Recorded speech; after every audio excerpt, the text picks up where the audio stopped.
Not much remains of the 2018 SEC Championship game as the Crews get the field ready for tomorrow's Falcons-Ravens game.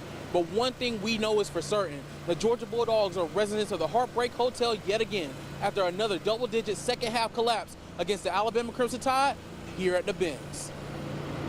Denied yet again. The Georgia Bulldogs were double-digit underdogs going into the SEC Championship game against an Alabama team that had beaten all 12 of its previous opponents by at least 20 points. But it was the Bulldogs who took control of the game early, with Jake Fromm and the Georgia offense putting up 21 points in the first half, and the Bulldog defense forcing Alabama into a position it had not been in since last year's national championship game, trailing at the half. Georgia came out of the blocks in the second half the same way they did in the first, forcing yet another 3-and-out on defense and putting up another touchdown on offense. This time, a 23-yard strike from Jake Fromm to Riley Ridley, and the 12-point underdog Dogs were leading 28-14 with only 3 minutes gone in the second half. The Georgia defense was having their best game of the season up to that point, holding Tua Tagovailoa to under 100 yards passing until a 51-yard touchdown pass to Jalen Waddle late in the third. Our goal was to trap them and keep them in the pocket.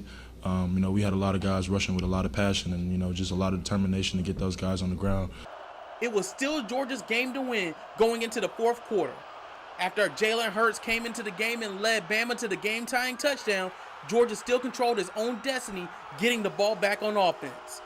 The drive stalled at midfield where Kirby Smart gambled on Georgia's playoff hopes.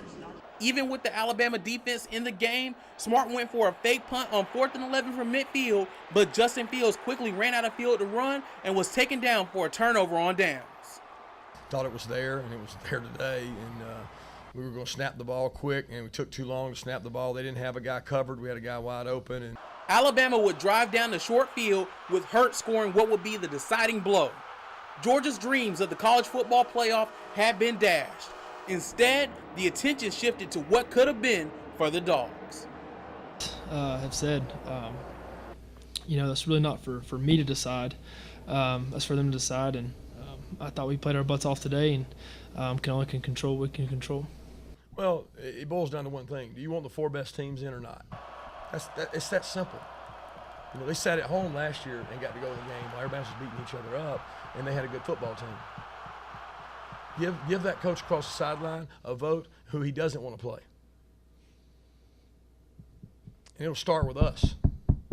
I promise you he don't want to play us. And based on the teams that we've played this year, I think this team deserves to be in the playoff as well. I sure as hell don't want to play them again. All right, but that's the best compliment I can give you or give them. Nick Saban thinks the Dogs should be in the playoff. However, they'll likely go from Mercedes-Benz Stadium here in Atlanta to the Mercedes-Benz Superdome in New Orleans as the highest-ranked SEC team not in the college football playoff in the Sugar Bowl. On your side from Mercedes-Benz Stadium here in Atlanta, Jack Patterson, News 3 Sports.